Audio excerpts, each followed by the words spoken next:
Hi, I'm Amy from Fare Thee Well. Thank you for joining me in the hallowed halls of the gorgeous Blackfriars Priory in historic Gloucester. I had the privilege of chatting with one of my favorite historian and authors, Nathen Amin. Join us as we ride out what Nathen referred to as a biblical thunderstorm after his riveting talk September 20th, 2024 at the Gloucester History Festival. So I have Nathen Amin, my best friend, is here. No, just kidding. I'm so happy to meet you. Thank you so much for agreeing to meet with me. What an amazing talk. And this thunder and lightning is so ominous. Big crashes as soon as you got on stage. You came in soaking wet. Are you proud of your talk? I've been told it went well, which I'm thankful for. Obviously, this is very good in one respect for your listeners, because we'd probably be in the pub now. But luckily we can't go anywhere to the thunder and lightning. I don't know if it was a good omen or not that it was thundering during my talk, but it went well. People say they enjoyed it. I didn't slip up. I didn't make any mistakes. And hopefully I left the audience with something to think about the origins of the Tudor dynasty. I have to say that I have a true appreciation for the fact that you are Welsh, born in Wales. You're telling a story that maybe most people, they're coming to this book to learn more about the Tudors. They're coming to get that edge. How are you able to capture that audience that just wants to learn new stuff about the Tudors by also weaving this incredibly captivating story of the history of Wales? How are you able to do that? I don't know, you tell me. Look, pulling the curtain back a little bit, there's something that people have to understand and have to appreciate, is that historians are everyday people and we have our biases. Everyone brings their own prejudices to writing history. The issue is trying to remain as objective as possible, but no one can be fully neutral. The reason that I am drawn to this subject is, as you say, I am Welsh. Henry Tudor is Welsh. Therefore, I am looking to shine a light on this Welshness that generations of previous English historians haven't done. And they haven't done that because the Welsh aspect doesn't interest them. You know, we live in an age today where we have scores of new historians from diverse backgrounds. You know, we have women now writing, really shining a light on female history figures. We have people from different ethnic backgrounds shining light on previously untold, unseen figures. And that's how it should be. Obviously, because of my Welsh background, I am now trying to pull Henry out of the darkness and show a light on his Welshness. I'm proud of that. I think it's something that does need to be explored more often. We can't always assume that the historians of the past covered everything. You have to look at new angles and you have to look at what hasn't been said before. And that comes into the book writing. There's no point writing a book repeating the same old story that people have come across. So I'm hoping that those two things have merged. You know, it's my own natural prejudice towards being Welsh. It's also knowing no one's ever written this story before, or at least they haven't written it for a narrative, non-fiction general audience. You've had to delve, and I've had to delve really deep into the academic sources from, you know, the 50s, the 60s, and the original sources to try and craft this story. It's hard going, but it's definitely rewarding, because this is the story that I really have always wanted to tell. I've heard you say that. You're like 14 years in the making. I had to do some other things. You know, the popular Tudors is obviously going to sell some books. But did you feel some resistance a little bit? I've learned so much about Welsh history and I would say the oppression of the Welsh people from reading this book. I had no idea. It has opened my eyes. I am just thrilled to be introduced to all these characters. But what I'm curious is, have you felt any resistance to the reception of this? Because to me, it seems very successful. Seems like it's going really well. I wouldn't say I've felt resistance, but it's definitely helped that I've been able to establish myself first. When I started writing blogs, articles, I'm sure there might be some part of your audience that don't remember what blogs are, you know, but when I started writing those articles in 2008, 2009, who cared about the Welsh origin Tudor story, and who was I to tell that story? You know, when my publisher reached out to me to write a book called Tudor Wales, a guidebook, that gave me I was able to practice and learn how to write the industry, and that manifested itself ultimately in the House of Beaufort, and then looking around at what the market needed, the Henry VII and the Tudor Pretenders book. But I've established myself to a point where I can now go to my publisher and I can go to the market and say, you need this book. So I'm not sure anyone would have cared about this story if I wrote this book 14 years ago, because who was I? What credibility do I have? And this is a story people, why would they care about it? I'm hoping that I've been able to establish a brand for myself that's going to make more people look into this story that they perhaps wouldn't have earlier. I mean, that's my intention. If you love the House of Beaufort, if you love the Henry VII and the Tudor Pretenders, and you're English, American, Italian, whatever, maybe, just maybe, come and check out this Welsh history book. But there's also people in Wales who don't like the Tudors for their own reasons. The Tudors aren't a universally popular family in modern day Wales. They might have been in 16th century Wales, but in modern day Wales, everything is political and there's a lot of misunderstandings about our history. But the Tudors aren't this beloved Welsh family these days. So I've got a job on my hands here to try and sell this book, not just to the English, come and read a Welsh history book.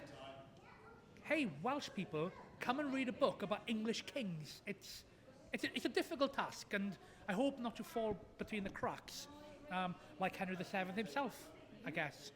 I was going to say, it's almost like when those popular musicians or, they have to do what the producers want. They have to do what's going to, be record selling, but then they finally get to kind of shed their skin and do their passion projects. I'm thinking back to like old 90s, like Pink and Christina Aguilera. There was like, I was stuck. I had to do what they wanted, but then I finally was able to kind of Lady Gaga. Put the work in, get that brand out there. We can't all be, reality TV winners going straight to the top, or boy bands, crafted and put straight in to the top. Some of us have to, unfortunately, but also fortunately in many ways, claw ourselves to a position that hopefully people out there care. Builds character. But you are so right. And I think a lot of people are going to come into this wanting to know a little bit more about Owen Tudor and Katherine of Valois. Of course, who doesn't, right?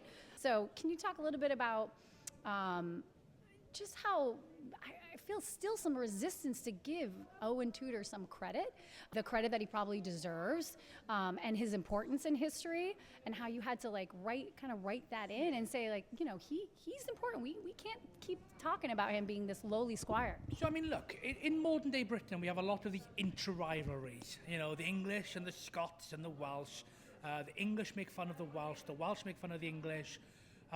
Mainly it's good-natured. Sometimes some people can, step over lines. But the Welsh have, in the last, 300-400 years, there's an element where the whipping boys, people make fun, and it's okay to make fun of the Welsh.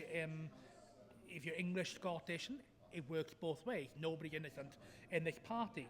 And it's become quite, part of history that Owen Tudor, for example, came from nothing. The Welsh came from nothing.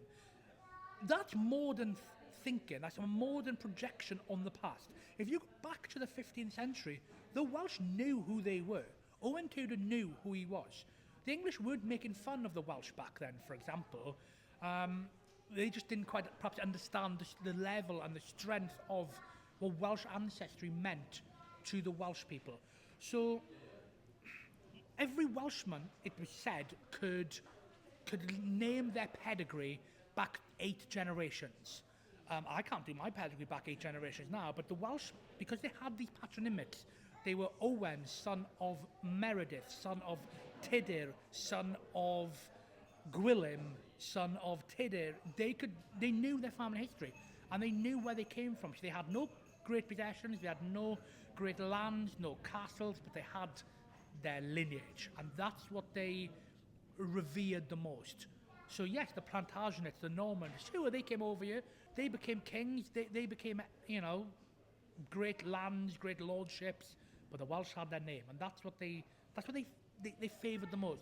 So Owen Tudor, on paper, he's a lowly Welsh squire with nothing going for him, and Katherine of Valois is a French a princess, an English queen, but in Owen's mind, I am descended from King Arthur.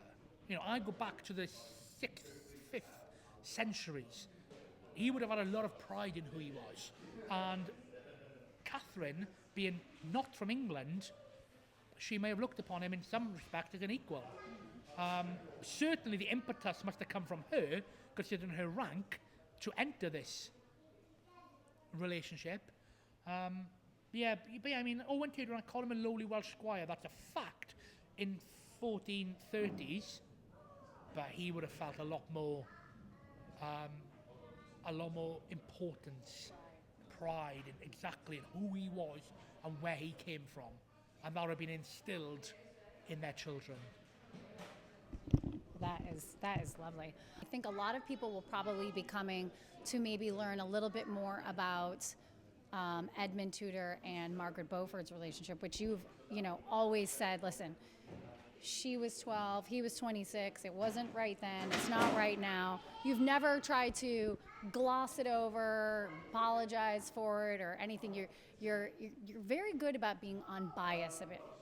I respect that, and I really appreciate that. I don't know how you could gloss that over. I mean, the bottom line is, he was 26 and she was 12.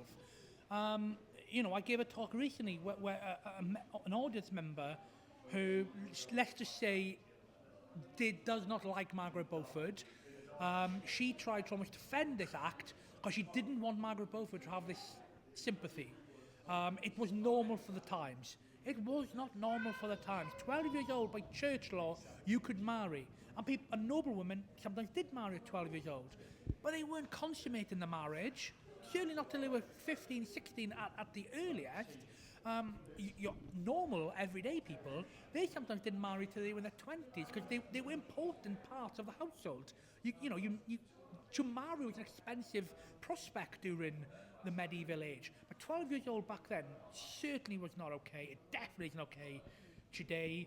12 years old back then and 12 years old today, they're not different. The women back then were differently raised, or they didn't have different bodies that they could handle this kind of criminal depravity, for lack of a better word. I understand why he did it, which is not the same as absolving him of the responsibility of doing this. He needed those lands. He wanted those lands. He was desperate to get those lands. But there's no way he can be portrayed as a sympathetic figure. He dies a couple of months later. Edmund Tudor dies before his son is born.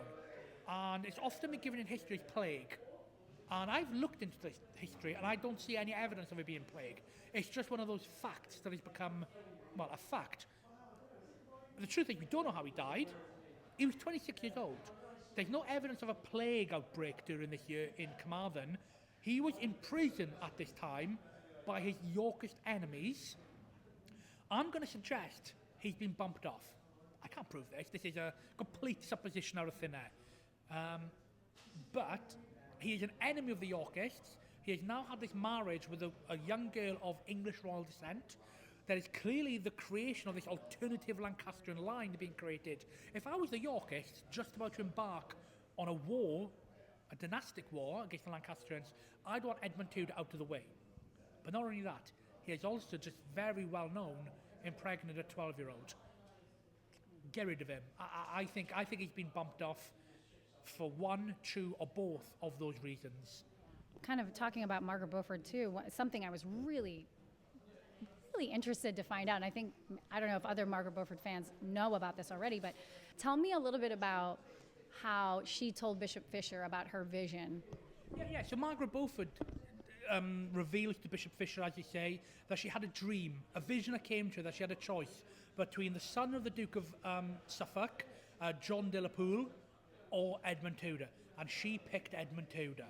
I think she says that St. Katherine actually came to her and bid her to take Edmund Tudor. Complete nonsense. She might have come to believe this, but the fact is, at the time of the marriage, she had no choice. The choice was being made for her by the king. The Duke of Suffolk had not only just fallen out of power, he had been executed 3 years earlier, so it was no longer politic for Henry VI to marry his cousin Margaret Bford, to continue the marriage alliance with the young John de la Pole.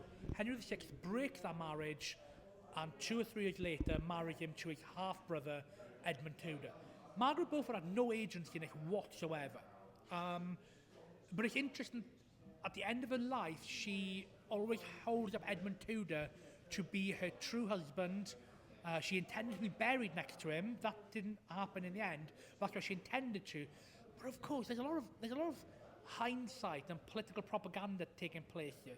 She can't, in old age, suddenly go, my second husband, Edmund Tudor, the things he did to me when I was 12 years old was disgusting, because that now impinges on the honour of her son, the king, Henry Tudor, Henry VII. She can't go back and suddenly go, child rapist.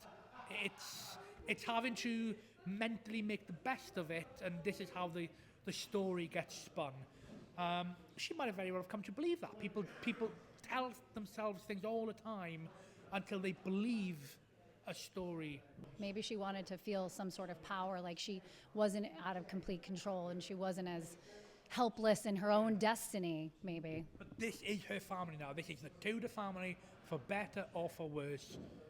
She has to create this myth of greatness and of saintly devotion and all these kind of things that come with this vision around it. I mean, she's given birth to the boy that the heavens have sent to save England from tyranny. She's got to go with it. I don't buy that she believed that, really. It was really interesting, I have to say. It was very interesting. So the book is out. It's fantastic. I haven't read anything other than a glowing review. It's definitely gotten me interested in Welsh history. I have such a deep appreciation for, I understand it now, and you really do have to understand just Welsh history in general, just like you understand Scottish history and you understand Irish history. You have to understand what part it played in English history. But now it's done, it's over. Is there something that you do after you write a book? Is there like a little tradition that you have when you have a book and you're proud? Here, cheers. We just relax and just enjoy such lovely glowing reviews until ambition bites and you start to write another one. But I'm not there yet. I'm still enjoying my cider. I was wondering if I was going to catch you on a day when you've had an epiphany. Maybe the thunder has struck an idea in your head. Maybe we're going to go down the mafia path, and you're going to go down the other passions that you have. People always say that, the Tudors are my passion. My original passion was the American mafia. My other passion is Muhammad Ali. But I'm not the guy to write books on that subject. I'll stick to what I know. And maybe one day you might see me back in book form, wondering what happened to those princes. That's not for now. If Henry Tudor was a member of one of the outfits, any idea who you think he would be? Oh God, I've never even thought about it. Who was stingy with their money? I imagine he probably would have been a Meyer Lansky. He would have been on the periphery of the American mafia. He would have been the accountant, the money man, bankrolling everything behind the scenes. We're bigger than U.S. Steel, as the line goes in The Godfather Part 2 by Hyman Roth, who portrays Meyer Lansky. So I'm going to go with that. Not quite the mob himself. He'll let the Italians do all the heavy stuff, and he'll sit back and just count his coin. It was such a pleasure. I have so many things, but we're going to run out of time here. So thank you so much. Wonderful talk. Thank you for signing my book. Go get Son of Prophecy. It's got everything you want about the Tudors. It's got everything you want about Welsh history, and it's just fantastic. Congratulations. Thank you very much. Thank you.